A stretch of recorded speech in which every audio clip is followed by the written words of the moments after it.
ఒలీవల కొండ అనుభవంలో మనం ఎలా ఉన్నామని ఆలోచన చేస్తే కరెక్ట్గా ఉంటాము. మనం పక్కకెళ్ళం, మనం పడిపోము, మనం చెదిరిపోము, మనం ప్రభుకు ద్రోహం చెయ్యం. మన పరిచర్యలో నా కడ వరకు, నా జీవితం చివరి వరకు నేను నిలబడతా అనుకుంటాం. కానట సాతానట జల్లించి నీకు ఏ బలహీనత ఉందో దాన్ని తెచ్చి నీ ముందు పెట్టి నిన్ను పడగొట్టేస్తుందట. ప్రభు వారి కొరకు వేడుకున్నాడు.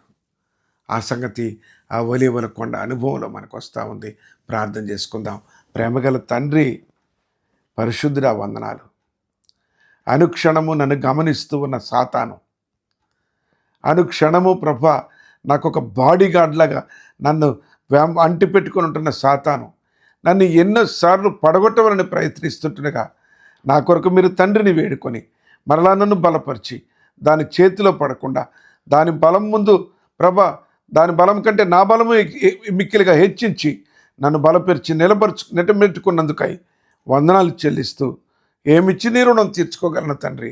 నా హృదయపూర్వకమైన కృతజ్ఞత స్తుతులు అర్పణలు నీ పాదాల దగ్గర పెట్టుకొని యేసు పరిశుద్ధ నామములో ప్రార్థించి వేడుకుంటున్నాను తండ్రి. ఆమెన్. Praise the lord.